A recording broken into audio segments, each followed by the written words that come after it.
Vous écoutez Samedi de lire avec l'auteur invité d'Amélie Boivin-Enfield. On est maintenant rendu au moment de l'émission. Mon auteur invité de cette semaine, Dominique Bertrand, nous présente son livre Coup de cœur. Et Dominique, votre livre Coup de cœur, c'est La vie devant soi. Oui. De Romain Gary, alias Émile Ajar. Exactement. Et j'aimerais vous demander pourquoi ce livre-là? De toutes les lectures que j'ai faites, de tous les livres que j'ai lus, de tous les sentiments que j'ai éprouvés en faisant ces lectures-là, La vie devant soi est le livre qui m'a le plus ému. C'est un livre qui m'a ému, qui m'a touché profondément. Et j'en discutais tout à l'heure avec mon attaché de presse. On se disait que peu importe le moment dans notre vie où on relit ce livre-là, il nous touche toujours autant, mais des fois à des places différentes. C'est un livre extrêmement actuel. D'abord, ça met en scène un enfant de 10 ans, abandonné par sa mère, et qui est élevé par une femme juive très malade, qui est une ancienne prostituée. Et une ancienne, en fait, c'est une femme qui a connu... Oui, et c'est une femme qui a connu le Auschwitz, les camps de concentration. Alors, c'est un mélange d'émotions, de sentiments d'abandon, d'entraide. Alors donc, elle mène cette maison-là, elle s'appelle Madame Rosa, elle mène cette maison-là où elle recueille des fils de pute, c'est carrément ça, des enfants de prostituées qui lui amènent ces enfants parce qu'elles ont peur que le gouvernement leur enlève leurs enfants à cause de leur mode de vie. C'est un monde rempli de gens extrêmement névrosés, psychosés, psychotiques, hyper touchants, qui vous fait voir l'envers de la médaille. On est toujours porté, le jugement est toujours très facile dans la vie. On est toujours très porté à juger les comportements des gens, des prostituées, des prisonnières, des prisonniers, des transsexuels. On est bien vite sa gâchette pour juger. Mais quand on lit ce livre-là, il y a quelque chose qui vient de l'intérieur et qui est très, très, très touchant, très prenant. C'est le livre, je vous dirais, et en plus, il y a une histoire autour du livre, en plus, parce qu'on sait que Romain Gary a gagné le prix Goncourt, et qu'il avait gagné d'ailleurs pour Racines du ciel, les Racines du ciel des années auparavant.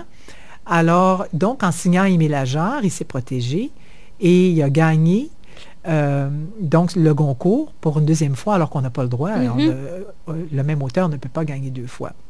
Ça l'a mené jusqu'à son suicide parce qu'il se sentait coupable d'avoir trahi tout le monde. Mais ce qu'il y avait aussi d'extraordinaire dans toute cette histoire-là, c'est qu'il a décidé de demander à son cousin, Paul Pavlovitch, de devenir, en fait, Émile Ajar, de personnifier Émile Ajar. C'est donc Paul Pavlovitch qui a donné toutes les entrevues partout au moment où le livre était en nomination.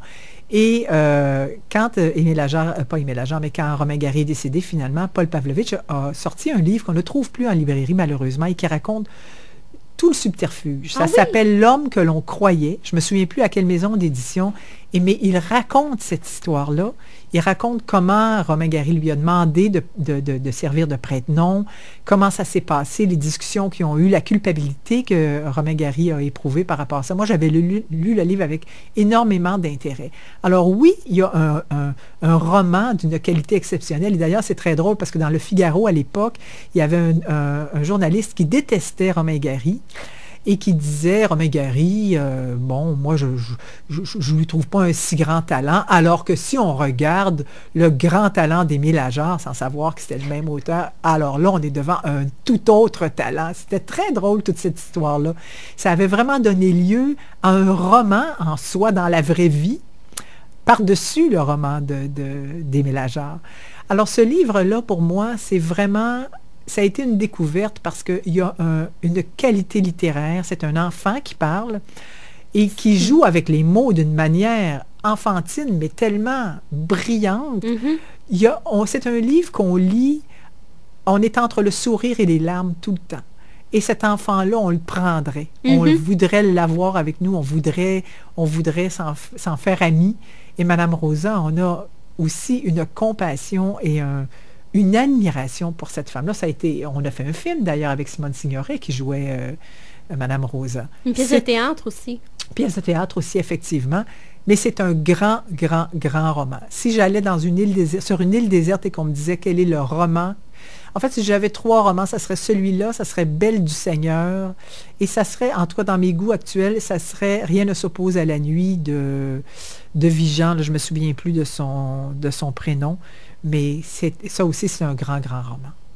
Et ce qui allège un peu l'histoire, c'est que c'est vu par le regard d'un enfant. Alors, Oui. c'est moins dur à lire que si c'était un adulte qui parlerait. Ben, en fait, on sent la gravité de ce qui est raconté, mais il y a une innocence. De l'enfance. Une innocence. D'ailleurs, il parle de l'enfance. Le Momo, il s'appelle Momo, le petit, il parle de l'enfance.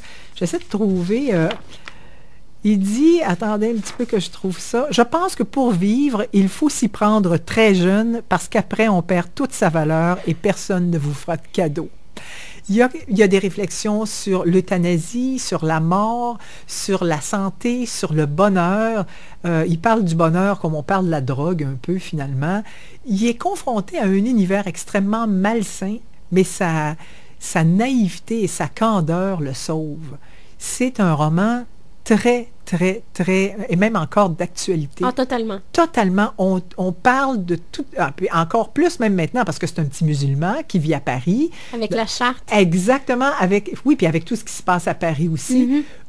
Ça aurait pu être écrit aujourd'hui, puis on trouverait que c'est extrêmement d'actualité.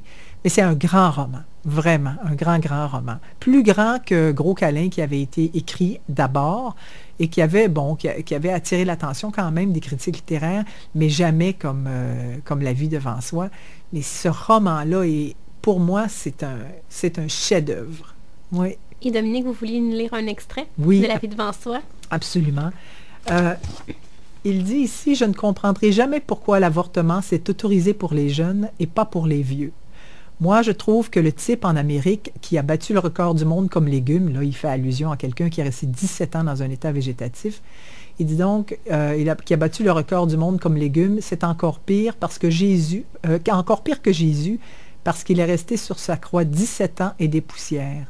Moi, je trouve qu'il n'y a rien de plus dégueulasse que d'enfoncer la vie de force dans la gueule des gens qui ne peuvent pas se défendre et qui ne veulent plus s'en servir. » Alors, on est actuellement en train de réfléchir à des questions qui concernent l'euthanasie. Exactement. Il y a quelque chose de tellement naturel dans la manière dont c'est amené. C'est un des plus beaux romans que j'ai lus, vraiment. On rappelle le titre, La vie devant soi de Romain Gary alias Émile Ajar. Merci Dominique pour ce beau Merci à vous. cas. Merci. On se reparle dans les prochains instants où je vous présente des livres que j'ai lus cette semaine.